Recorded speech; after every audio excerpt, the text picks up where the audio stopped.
afternoon, Dr. Coates. Just a few more questions. Thank you.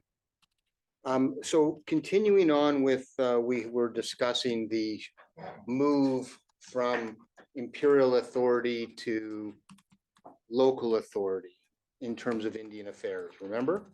Yes.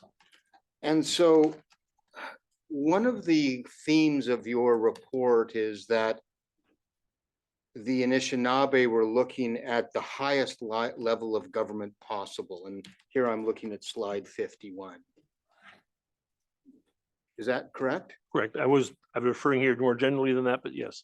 Okay, but the point I take it is that the Anishinaabe and the Crown, maybe the Imperial Crown, excuse me, recognized that leaving the fates of the First Nations people to the local legislature was a bad idea.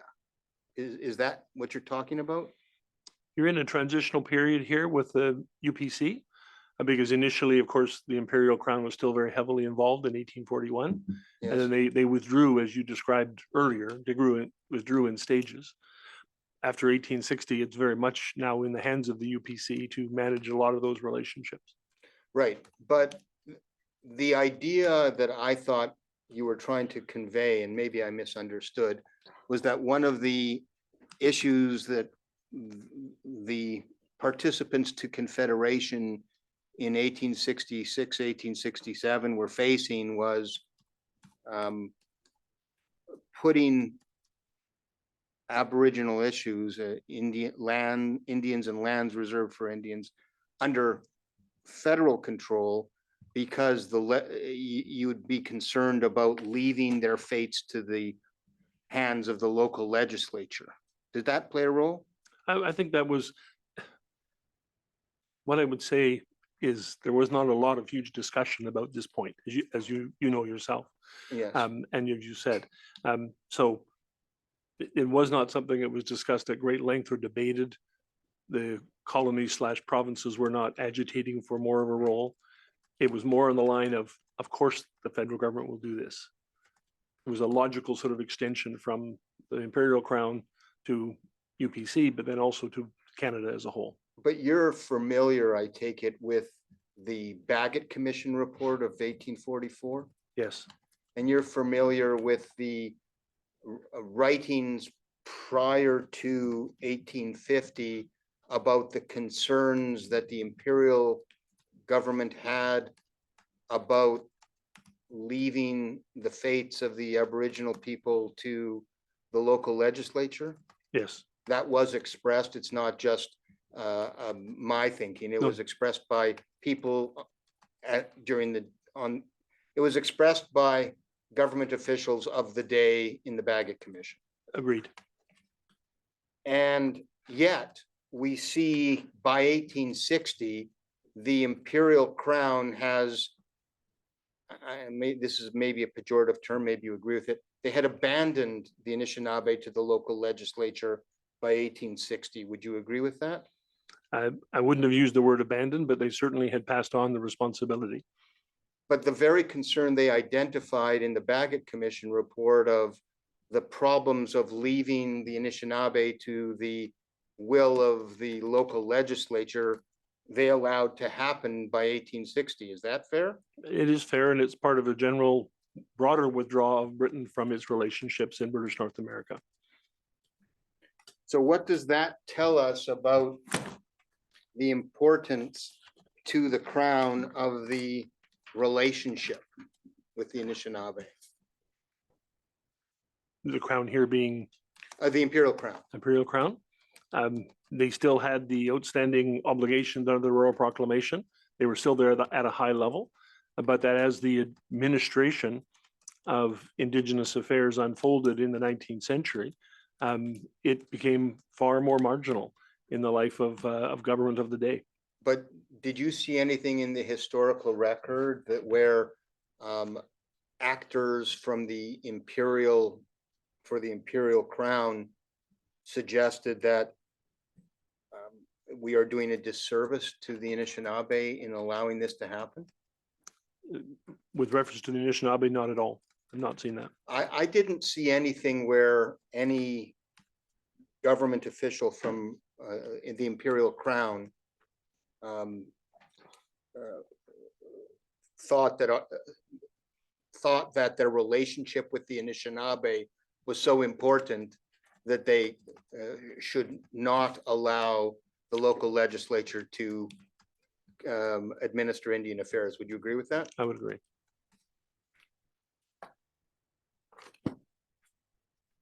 So if you wouldn't use the word abandon, because that is a pejorative term, is there a better word that you would feel more comfortable with? What you would say is transferred. You know, they said, okay, we're not doing this anymore. You will do this. It had the effect of severing that direct relationship with the Imperial Crown. Would agree with that. And from the British point of view, and this is a bit defensive on their part, they are seeing the UPC become a sort of somewhat more mature government through this period of time. You know, they're getting more administrative practice, so they transferred the responsibility because it was still a colony. They probably didn't describe it as abandoning, but I can't also tell you they spent a lot of time thinking about it. At 10:17 a.m. this morning, you testified that in your view, the treaty process worked substantially well. We do not get Indigenous uprisings. And I think, to be fair to you, what you were referring to for the most part was a general comment about post-Confederation. Is that fair? Yes, and even much of the pre-Confederation period in Upper Canada, there were protests, as there were protests in Western Canada. Well, to suggest that the treaty process worked substantially well, is it also fair to say that what you meant was it worked well for the Crown, not so well for the Anishinaabe? Absolutely. And not so well for First Nations people. Would you agree with that? You've now jumped up to a much broader level if you go more generally, but yes, the treaty process achieved the ambitions or aspirations of governments, the Imperial government and then the Canadian government. Thank you, sir. And in terms of the phrase, we do not get Indigenous uprisings, of course, the genesis of Manitoba is an Indigenous uprising of the Métis. Would you agree with that? Absolutely, and followed by the 1885 rebellion. And well, the 1885 rebellion, would you call a rebellion or a resistance or an uprising? I don't want to use a pejorative term. That wasn't just Métis, that was Métis and First Nations as well, correct? Correct. And you would agree with me that when you say we do not get Indigenous uprisings, one of the factors may very well be that the Indigenous people were so marginalized that they were incapable of uprising effectively. Might that be the case? There's a longer historical answer. I'll give a short overview. I would say the reference to uprisings was really relative, and I hope I tried to make this clear, relative to what was going on in the United States, where the conflicts were much more pronounced, much more violent, much more expensive from the point of view of the American government. And so that was actually the preoccupation, was that scale. And those conflicts, you know, the Battle of the Little Bighorn stands out as sort of the main example, the Sioux conflict with General Custer. So we actually don't have anything of that scale. And that's my reference there to those uprisings. I would say that Indigenous people, I'll come back to your main point in 1 second if I could, but Indigenous people did demonstrate their interests and their concerns on an ongoing basis, verbally, in written form, through advocates, that sort of thing, and sometimes through protests, roadblocks and things of that sort. So the other question is, and I'm sorry, this is where you started, I should have answered it right away, about the Indigenous people being marginalized. Across the country as a whole, very much the case. So if you're looking at the Plains treaties, this is, you know, Treaty 1, Treaty 2, Treaty 3, and on down the line. The Aboriginal folks there, in some instances, were starving at the point that they signed treaties. I mean, the situation was very dire. Exactly. And you would agree with me that victims of genocide at the hands of colonial governments who could not legally hire a lawyer might not be in a position to complain as effectively about the non-fulfillment of treaty terms as they might like? I think the restriction on the lawyers was later. It wasn't in this time period, but it was later. The First Nations people did have advocates in different parts of the country. Ironically, a lot of the Anglican ministers, for example, became advocates in Stokoe on their behalf. There were also missionary society organizations that were sort of standing up on behalf of Indigenous people sort of around the world. So they had a voice as well. So, but they did not have the mechanisms that direct legal mechanisms and opportunities that you would see later on. I There's no guess what I'm question. trying to, I don't mean to cut you off. Was there anything else? No? Thank you. I guess what I'm trying to understand and appreciate and have you agree with is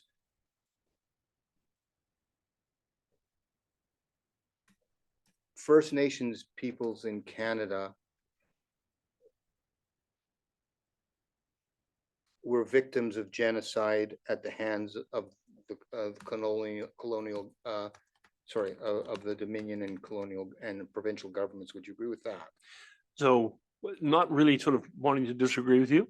That word is a very loaded word. It's the word used by the Truth and Reconciliation Commission, I believe. It is, yeah, and other people. It just is a concept that has sort of broad-reaching sort of elements to it. I would probably try to be more specific about this and say there's no question that Indigenous people were marginalized, blocked from access to their traditional territories and traditional activities, subject to deliberate efforts at assimilation, acculturation, undermining religion and language. All of those things are true. And by some definitions, many definitions of genocide, that all qualifies. Would you agree with me that the difficulties, the marginalization you just spoke about in your last answer could be one of the reasons why in Canada we don't see and didn't see historically the kinds of uprisings in the that you saw in the United States? So the American First Nations in the United States faced many of the same sort of processes with many more sort of military interventions than in Canada. The United States had many more engagements, military engagements with Indigenous people than we had. But they too had residential schools. They were put on reservations, treaties that were not honored. The pattern is not that dissimilar. I think what happens, and I think I made this point perhaps not fully, is that there were a lot of hardships being incurred by Indigenous people that come under that heading of marginalization. They have trouble feeding themselves from time to time. They're not able to hunt and fish and trap like they used to do. Food is at a premium. But the most important thing is the impact of disease. And you have a series of epidemic and endemic diseases that are sweeping through the population. So to the degree that this stops them from protesting, tuberculosis was a real scourge in the 19th century. And if you know about how tuberculosis works, it basically undercuts your ability to breathe and your strength. So tuberculosis by itself is a huge impact on a community. Are you suggesting that in the United States they didn't suffer from tuberculosis? Oh no, they did. They did as well. So what's the difference between American situation and Canadian situation? It's not the treaties. It's more the military. The military interventions and the conflicts that had. They started signing treaties early on in the United States, and those treaties were signed and then ignored. And news treaties were signed, they were ignored. You know, so they had a long history of warfare that went back to the days of Massachusetts and Virginia and Florida.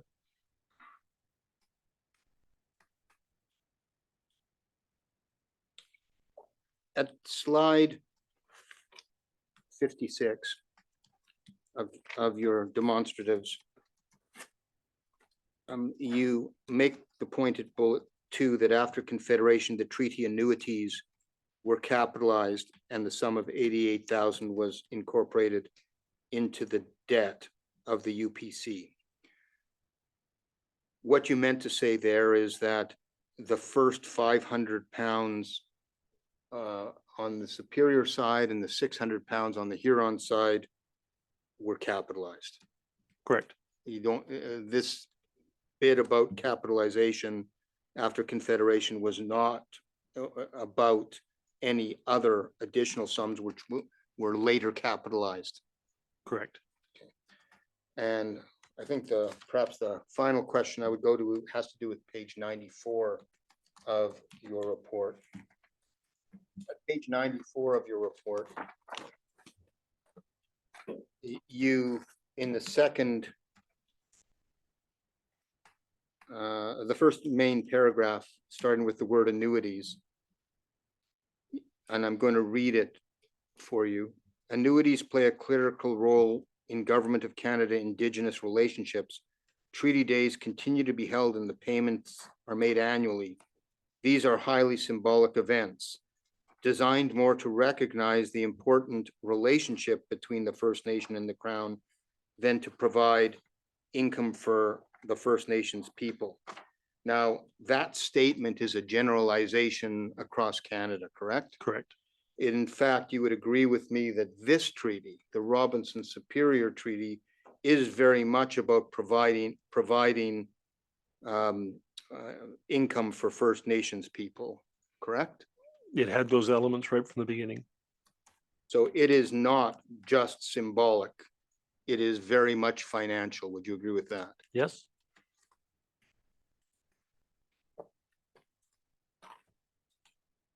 Thank you for your time, Doctor. I appreciate it. I do not have any questions, although there might any further questions, although there might be someone else who does.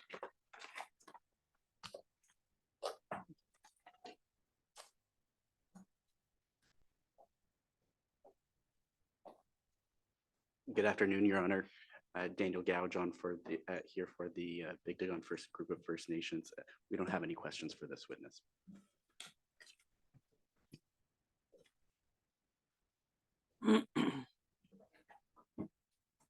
Just let me catch up for 1 second.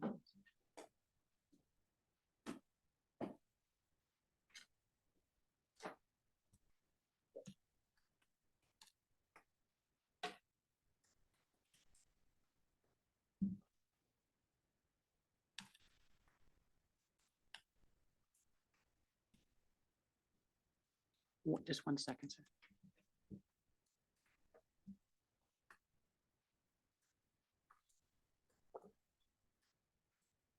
Thank you.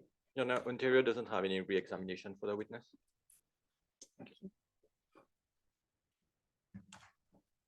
Okay.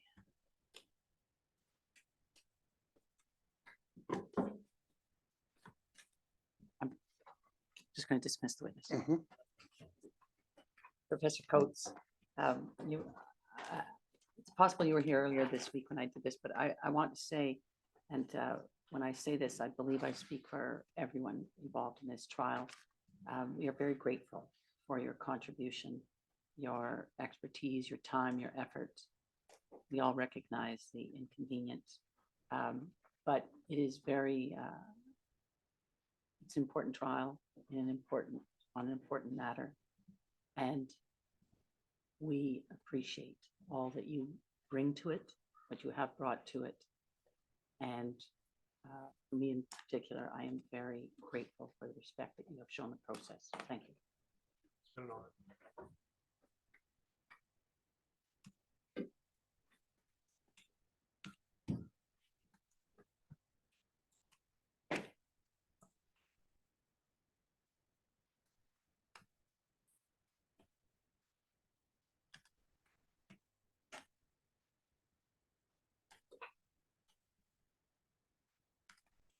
I understand that the next witness to be called by Ontario is going to be Mr. Angel, who's not going to be here until Wednesday, I'm told. All of which makes it quite convenient for us to raise the issue of the documents issue that I raised concerning investments prior to 1850. I believe that on the record, I want to be clear about a couple of things.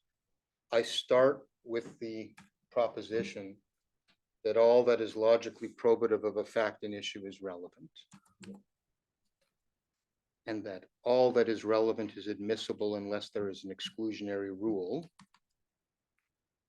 And the third point is that documents that provide insight into the types of investments that were being made by other First Nations in Ontario would be relevant and helpful to the court on the issue of what investments might have been available to the RST Anishinaabe in 1850 and what would have been within the contemplation of the parties to the treaty in 1850. Now, the problem is that my case is closed, and without the defendant's consent, I think that the proper procedure would be for me to bring a motion to seek leave to reopen my case, and then to call an archivist to prove the authenticity of the document.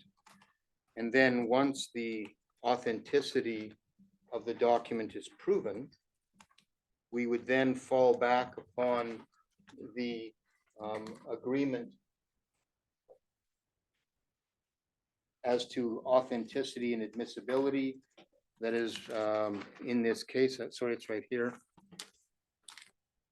October 27, 2022, the order of the Joint Book of Documents and admissibility of documents. At that point, it would be tendered once authenticity is proven, and once it's in the record, it would be admitted for the truth of its contents, and that's the way I would have to deal with it.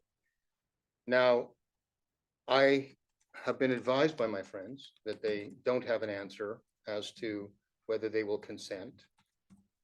And I don't know what position I would take. It depends on what they say their position is. I have asked for their consent. They have not given it. And this is where we sit at this time. I can advise the court that we are talking about 9 ledgers showing receipts and disbursements from the Six Nations accounts for the period 1830 to 1844, not inclusive. 7 reports of committees of executive council and orders in council. I'm just going to make a note of these. Yeah. 9 ledgers from the Six Nations account. Yeah. Thank you. 7 reports of a committee of executive council and orders in council. 5 letters to and from historical actors between 1845 to 1862, touching upon investments. And 1 statute, which I probably don't need to have admitted as evidence. So that's what we're talking about. And the odd thing about it is, if the court doesn't get the benefit of these documents, I could probably just go with the documents that are already in evidence, because there's some of it in the Bagot Commission report. But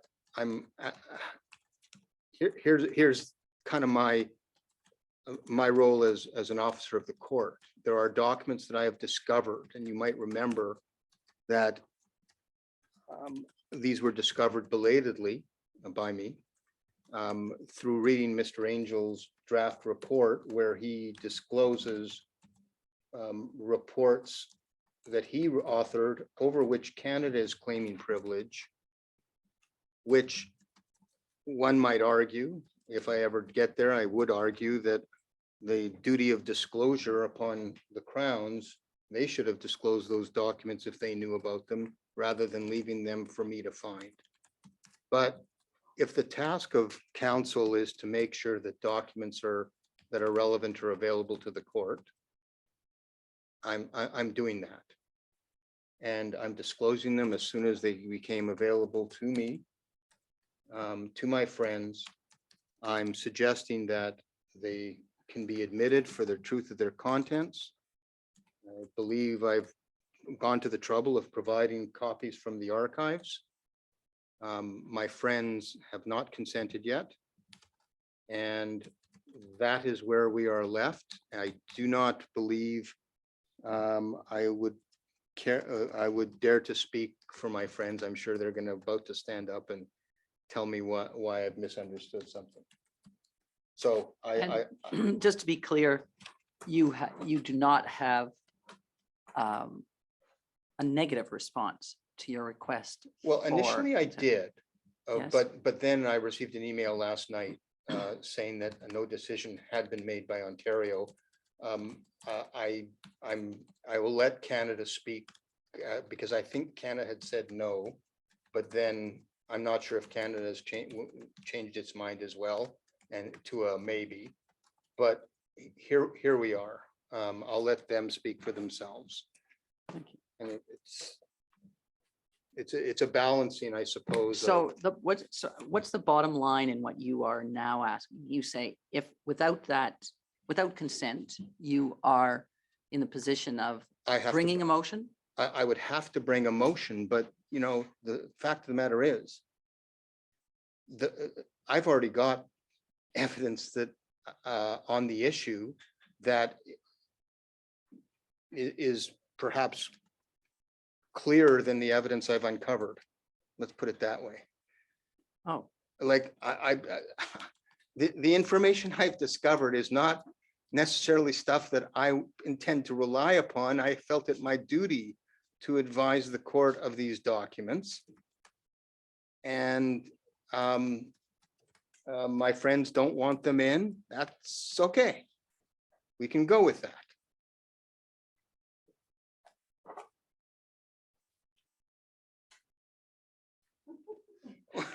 but Where does that leave the court? I get it. Right. What, like, if my friends don't think that the documents that I'm suggesting should go in to assist the court are sufficiently probative or sufficiently helpful to the court, they don't have to go in, and I can just argue on the documents and the evidence that's already before the court. I felt I had a responsibility to the court to not only produce relevant documents or documents that I thought were relevant. Now, maybe I'm mistaken, maybe they're not. I thought they were relevant. My friends perhaps take objection to it. And if they do, for whatever reason, so be it. you're not bringing the motion. No, I'm not Okay. going to bring a motion if they say no. So this is a I'll this is a argue. question to Canada and Ontario. Will they let them in? Yes, I think they have to let the court and me know one way or another. Thank you.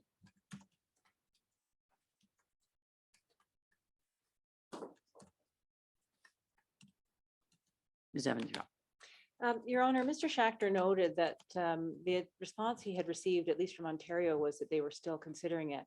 And I actually do think that there may be some progress we can make just among the parties without having to address it before you yet. I wasn't expecting that we would have to speak to it on the record right now. I think it might be, I look to my friends to see if they agree with me that we can. And I would suggest that why don't we continue discussing it and send an email to Justice Hennessy to hopefully have the issue resolved then before the next hearing date on Wednesday. There's obviously something more going on than I know. Look, if my friends don't want the documents in, they don't have to go in. I have concerns about the documents going in without a witness speaking about them. And I could get into those concerns right now if that's what you would like me to do. But I also am aware that Ontario does not yet have their position determined. And, I'll hear from Ontario. all right, thank you. Okay, but you are waiting for Ontario or Well, I sort still of feel. thinking about it? and I think- don't think the document should go in without a witness to speak about them. As I said, I've got reasons why I think that. A witness other than an archivist, That's right. Yeah. a witness. Yeah. All of the other documents that have been put in the joint book of documents, for example, were relied on by experts. They've been reviewed and considered by experts. I'm presuming, tell me if I'm wrong, I could be wrong, that Mr. Schachter was considering putting the documents to the next witness. My understanding is that he was not. Dr. He just wants Angel. to have them filed Okay, without putting them to a witness. And that's where I have a concern for reasons I can explain. But as I said, maybe I should let Ontario speak because but just to be sure, in this incredibly soft, ambiguous thing where we are, I have concerns is doesn't tell me where you are. all right, then I'll tell you what my concerns are. No, I don't deal with concerns. I deal with Argument. questions for relief, orders, responses, I understand. And you're absolutely, I understand. And so for that reason, I think that it would be more fruitful if we were to continue our off the record discussions about it. All right. Okay, thank you. Mr. Marcello, you are up or join, I can't really see you, or joining Ms. Evans on this.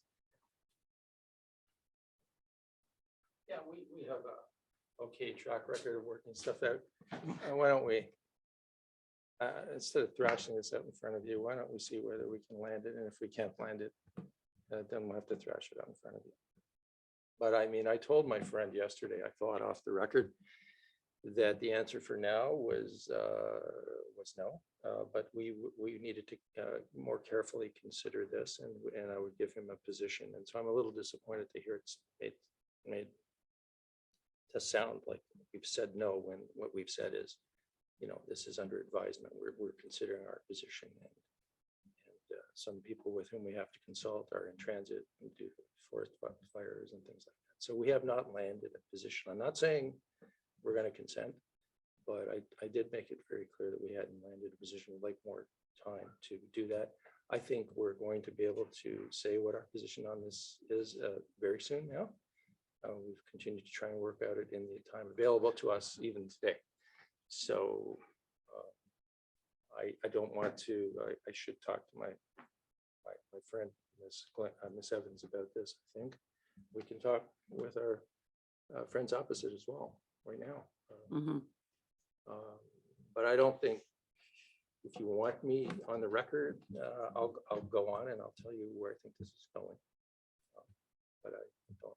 If it's as clear as the other two who preceded you, it's not necessary. The issue here, I want to paint you all with the same brush, if that's. that's what I mean. Speaking of pink, why not? All right. So why don't we let you know, and we have a lot of time now. I mean, we have, Dr. Angel's not up until what, Tuesday? I think it's Wednesday. So we have some time to let our friends know and have a discussion, see if we can do this the easy way. As I say, I think we've made some progress, at least in figuring out what our position is. All right. So, Well, sorry. one of the only things I can pull from this, or that I would like to, is that just because we have days until Wednesday should not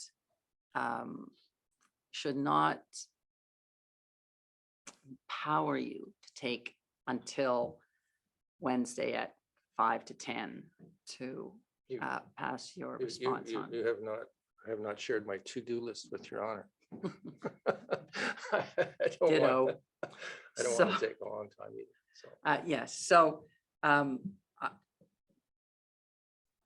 I would just like to ensure that the decision-making process of Ontario is faster than slower. Is that fair? That's fair. All right. It is Friday afternoon. I'm guessing it's not going to be resolved. If you have these discussions, it's not going to be resolved at the end of Friday, but I don't know. We've got consultations that are necessary. Could be resolved. It could be resolved momentarily. Oh, it's okay. possible. I don't. Okay. Or at least there's some benefit in knowing if it's not going to resolve too. So Right. I think we can have a little chat now or whenever we're done for the day. All right. Thank you. Thank you. Mr. Schachter, anything to wrap up? No? I'm Okay. fine. Mr. Gouge, anything from the group of 7? No, thank you, Your Honor. I don't have much to say in the absence of a motion. It has been my wish since the beginning that relevant evidence come before the court. I don't know how helpful evidence that is not being put to a witness would be in any event. I think I'm hearing bits and pieces of the story. I'll wait until an issue has crystallized before I have anything to say. All right, is that fair? All right. It is Friday afternoon. And we are not sitting Monday or Tuesday, as I understand. Professor Angel is on Wednesday, Thursday, and Friday. Is that right? Wednesday, Thursday. I brought this. We're not sitting on the Friday. And we're not sitting on Friday. And then